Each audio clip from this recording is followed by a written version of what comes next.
The family man 2 के बाद में सामंथा की ताबड़तोड़ एक्शन अवतार में एक और ये सीरीज आ गई है और उस एक्शन अवतार को देखने का लोग काफ़ी समय से इंतज़ार कर रहे थे। लोगों के लिए सिटाडेल हनी बनी एक बहुत बड़ा तोहफा है और उनका हर मोमेंट सामंता का स्क्रीन पर एक विस्फोटक है। जैसा लगता है चाहे उनके एक्शन भरे मोमेंट्स हों या इमोशन हों या फिर स्पाई और एक स्ट्रगलिंग एक्ट्रेस के तौर पर उनकी एक्टिंग, यहाँ तक कि स्क्रीन पर छोटे से छोटा पंच डिलीवर करते हुए भी सामंता के किरदार हनी की एनर्जी आप तक पहुँचेगी। हनी के माहौल को सेट करने के बाद में ये शुरू होता है बनी का चैप्टर। इस किरदार में वरुण धवन को देखना भी एक मज़ेदार एक्सपीरियंस है। फिल्मों में काम करने वाले स्टंट आर्टिस्ट के खोल में रहने वाला जो बनी है स्पाई एजेंट है, फिल्मों में छोटे छोटे रोल करने वाली स्ट्रगलिंग एक्टर हनी से उसका मिलना और दोनों का साथ में काम करना नेशनल समस्या बन जाता है। हालांकि ये कहानी का थोड़ा कम इंटरेस्टिंग एंगल है। ज़्यादा मज़ेदार एंगल अपनी बच्ची को बचा रही एक्स स्पाई हनी वाला है। सिटाडेल हनी बनी शुरू ही यहीं से होता है। धमाकेदार हनी की जोरदार बेटी नाडिया, जो एक 8 साल की है बच्ची, इसलिए नहीं कहा जा सकता क्योंकि उसके आगे जो बॉलीवुड के 70% स्पाई क्लास के बैंक बेंचर लगते हैं। उसकी माँ हनी ने उसे सर्वाइवल की बहुत तगड़ी ट्रेनिंग दी है।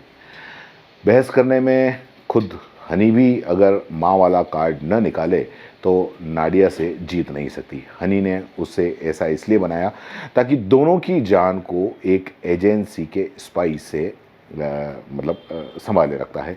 हनी खुद एक एक्स स्पाई है। ये आपको पहले उसके एक्शन और फिर उसके मुंह से पता चलता है। ये बात 2000 की टाइमलाइन पर चलती है। शो में दूसरी टाइमलाइन 1992 की है, जहां आप स्ट्रगलिंग एक्टर्स हनी की पिछली ज़िंदगी देखते हैं। इस एक्ट्रेस का स्टंटमेंट बनी से मिलना, एजेंट बनना और मिशन में शामिल होना भी नज़र आता है। शो की डायरेक्टर जोड़ी राज एंड डीके इन 2 टाइमलाइन के बीच में चलती है।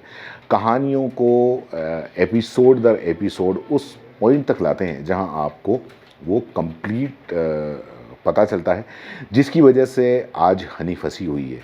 उसकी अपनी पूरी एजेंसी उसकी जान की दुश्मन बनी है। क्यों अब उसके साथ ये एजेंसी नहीं है, यानी कि अब शो में 2 हिस्से हैं। तगड़े टेंट्स एजेंट के बीच सरवाइव करती हनी और नाडिया और हनी बनी की कहानी। मगर इन दोनों पार्ट्स में कॉमन ये है कि हनी के सर्वाइवल स्किल्स सबसे तगड़े लगते हैं, अपने बॉयफ्रेंड बनी से भी ज़्यादा जिसने उसे ट्रेंड किया है। दुनिया पर ख़तरे वाली जो रूटीन है वो स्टोरी है। स्पाई की जो स्टोरी है बेसिक वही है जो लगभग हर स्पाई थ्रिलर में दशकों से चला आ रहा है। दुनिया भर को गाइड करने वाली एक ऐसी टेक्नोलॉजी जो सही हाथों में वरदान है और गलत हाथों में हथियार है। तो एजेंट का काम सिर्फ ऑर्डर फॉलो करना नहीं, लेकिन जब कोई एक एजेंट इन ऑर्डर्स में सही गलत तलाशने लगता है तो वो बागी से लेकर गद्दार तक करार दिया जाता है। और सिटाडेल हनी बनी की कहानी में हनी का पर्सनल कॉन्फ्लिक्ट है, उसका अपना बैकग्राउंड, उसकी पूरी स्टोरी सबसे दिलचस्प उसका हिस्सा है। इसे लिखा भी इस तरह से है कि सामंथा को चमकने के पूरे मौके मिलते हैं और वो अपने कामों से इसे पूरी तरह लपकती भी है। वो स्क्रीन पर एक्शन करती हुई नज़र आती है और इंडियन एक्ट्रेस में सबसे शानदार वो कही जा सकती है। द फैमिली मैन में राजी के रोल में सामंथा जो कुछ उसने किया वो सब कुछ उससे कहीं ज़्यादा हनी कर सकती है। अगर वरुण धवन का काम जो देखें तो वो शानदार है, मगर उनके किरदार की राइटिंग में उस तरह के लेयर्स नहीं हैं जैसे हनी के रोल के अंदर है। जैसे एक्शन करते हुए वरुण को देखना काफ़ी एक्साइटिंग लगता है। बनी के साथियों के रोल में शिवांकित परिहार और सोहम मजूमदार जितने मज़ेदार लगते हैं, उनकी किरदारों की राइटिंग उस हिसाब से दमदार नहीं लगती। शो में शाकिब सलीम का किरदार है, वरुण धवन का डायरेक्ट वो राइवल है। इस रोल में साकिब की इंटरेस्टिंग और परफॉर्मेंस जितनी दमदार है, उनके किरदार में गहराई उतनी ही कम है। इधर कुछ सालों में फिल्मों के स्पाई थ्रिलर स्टाइल को कुछ रूटीन बना दिया गया है। इसे में कुल फिल्म मेकर्स हैं, राज एंड डी के ट्रीटमेंट में इन किरदारों को थोड़ा रिफ्रेशिंग तो बनाते ही हैं। सीटाडेल हनी बनी के स्पाई आम सुपर सीरियस स्पाई नहीं है, ना ही वो हर 5वें मिनट में अपनी कुर्बानियाँ, एजेंट और ताकत का डेमो देने लगते हैं। ट्रीटमेंट में दमदार मगर राइटिंग में कमज़ोर वो अपनी जॉब को लेकर काफ़ी चिल हैं। उनके personal relation, bonding, punch line और स्वेग तो इंटरेस्टिंग है, मगर अल्टीमेटली उन्हें वो स्पाई वाले काम तो करने हैं। यहीं से उनका रूटीन सामने आता है। राज एंड डीके ने जिस तरह द फैमिली मैन के किरदार को तैयार किया है, उसी तरह परत दर परत किरदार सीटाडेल हनी बनी में नहीं है। इसको सबसे ज़्यादा असर के मेनन के किरदार पर दिखता है।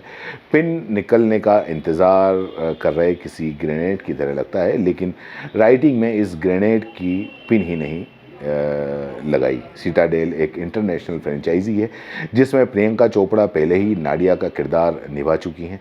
अपने शो में उन्होंने अपने पिता का जिक्र किया था। सीटाडेल हनी बनी नाडिया के किरदार की ओरिजिनल स्टोरी दिखाती है, लेकिन इसका ट्रीटमेंट ऐसा है कि इसके लिए पिछले शोज़ आपको देखने की ज़रूरत नहीं है, बल्कि बिल्कुल ये नए हैं। अलग शो की तरह देखने वालों को ये पसंद आएगा।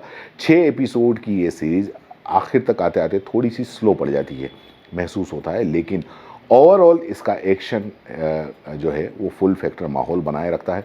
कुल मिलाकर सीटाडेल हनी बनी एक दिलचस्प है जिसमें सामंथा ने जमकर बवाल काटा है। उसे देखते हुए आप पूरा शो देख सकते हैं। बाकी अच्छी चीज़ें तो फ्लेवर बढ़ाने के काम आती हैं। शो में कुछ कमियां ज़रूर हैं, लेकिन इसके लिए अपने बेहतरीन मोमेंट भी हैं और काफ़ी मज़ेदार हैं, तो आपको कुल मिलाकर देखनी चाहिए। धन्यवाद।